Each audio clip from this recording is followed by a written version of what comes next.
Lesson 61, Simplifying Radical Expressions. Product property of radicals. If a and b are non-negative real numbers, then radical a, radical b is equal to radical ab, and radical ab is equal to radical a, radical b. These touching like this, they're saying that they're being multiplied, which means if we have two radicals, we can multiply the radicand. That's what they're saying. And if we have a radicand that can be factored, then we can simplify it into those two factors, or however many factors that we need to. So the example that they're giving us is radical 3 radical 2 is equal to radical 3 times 2, which is equal to radical 6. Hopefully we remember doing this in the past, where we would factor tree this to find what we could split it up to, because we like to be able to simplify those radicals. For example, if I have radical 12 and I factor tree that to 4 and 3, well, 3 is a prime, 4 was not, so I have 2 and 2. So that means that radical 12 is equal to radical 2 times 2 times 3. And remember, anytime we had those doubles, we could take them out. So anytime I have a double, I can take out one of those. So I have 2 on the outside and my radical 3 on the outside. And I can take those doubles because radical 2 times 2 is the same as saying radical 4 times radical 3. And you know that radical 4 is equal to 2. So it says simplify using perfect squares. Well, when it says something like this, the first thing that I would expect for you to do is to plug it into your calculator. So if you punch in radical 196, it's going to get you a nice answer of 14, because 14 times 14 equals 196. Now, if you do the same thing with b, you're not going to get that nice number, and I'm not sure what that number is.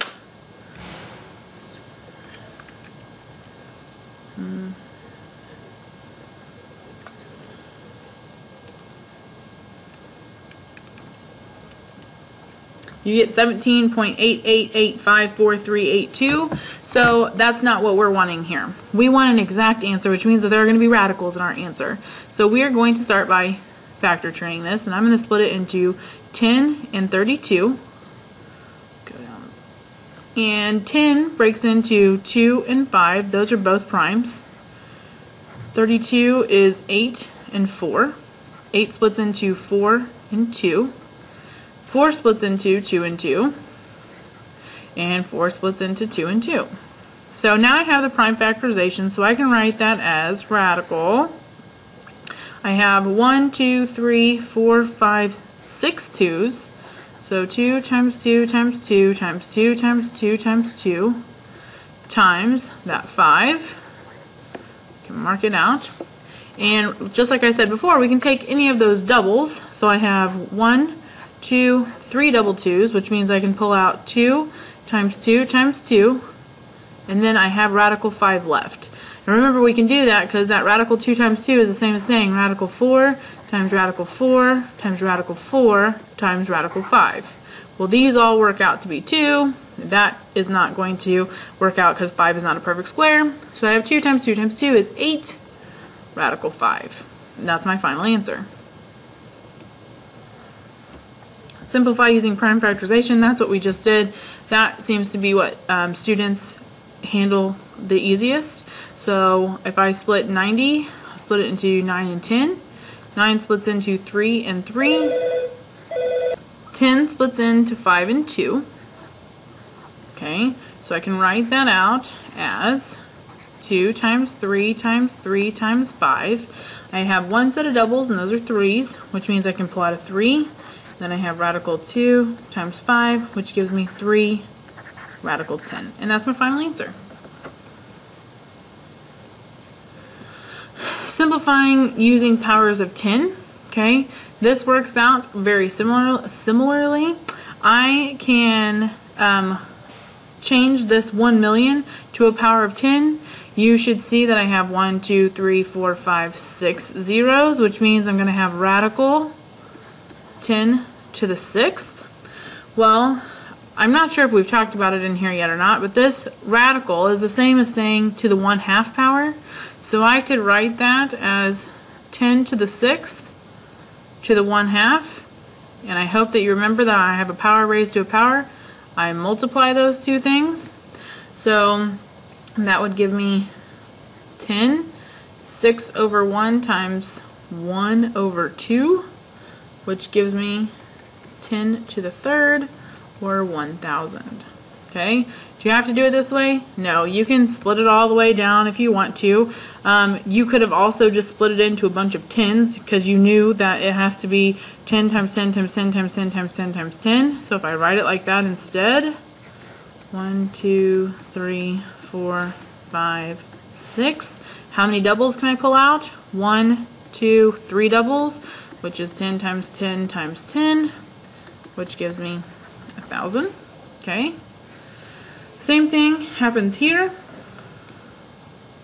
On this one, let's just do it, rewrite it as those 10 times 10 times 10. So if I have 1, 2, 3, 4, 5 zeros, I'll write 10 times itself 5 times. And I can pull out any of my doubles. 1, 2, those are all the doubles that I have, which is going to give me 10 times 10 times radical 10. 10 times 10 is 100. Radical 10. Final answer. Okay, same thing works here. I'm going to have to factor this out. So 96 will split into 3 times 32. 3 is a prime, 32 is not. 32 splits into 4 and 8. 4 is not a prime. 2 and 2 are. 8 is not a prime. 2 is. 4 is not. 2 and 2 are. So I could write this as, I have 1, 2, 3, 4, 5 2's. 2 times 2 times 2 times 2 times 2 times 3. And then I have g to the third, f to the sixth. So I could write it as times g times g times g times f times f times f times f times f times f.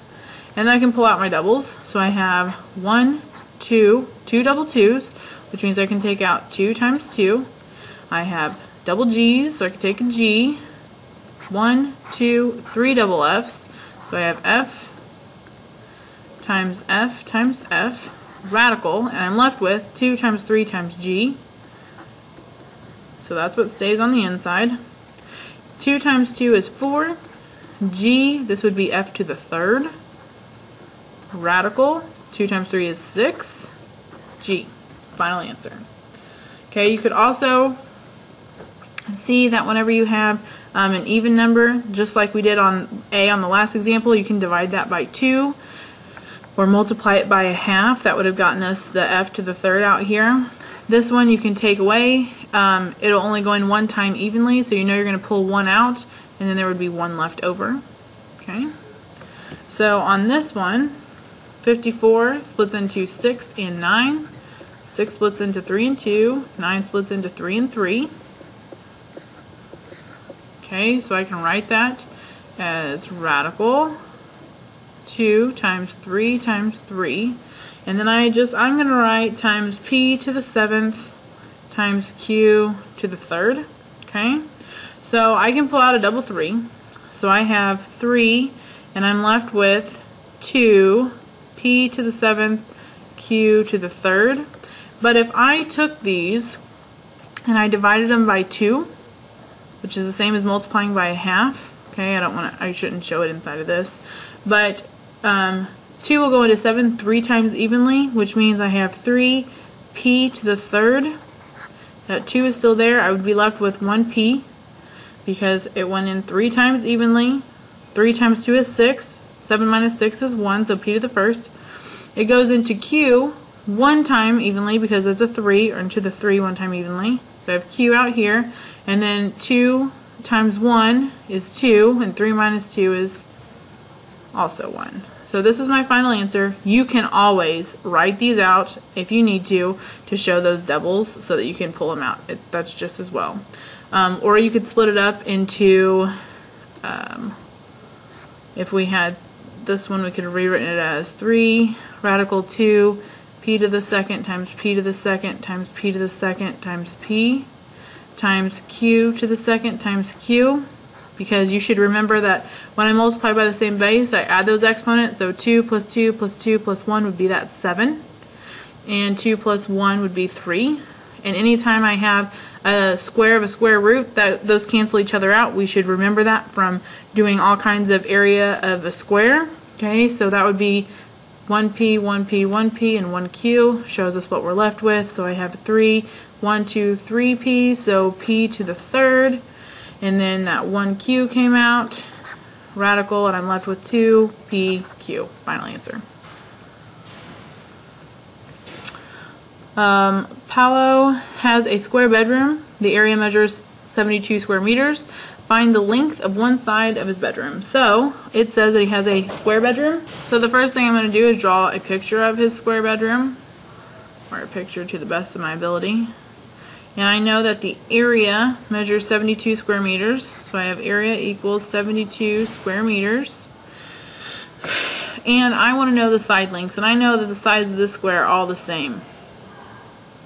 To find the area of a square, I know I would take A equals, and then I have to multiply the two sides, which is x times x, or I could just say A equals x squared, or you could say side squared if you prefer.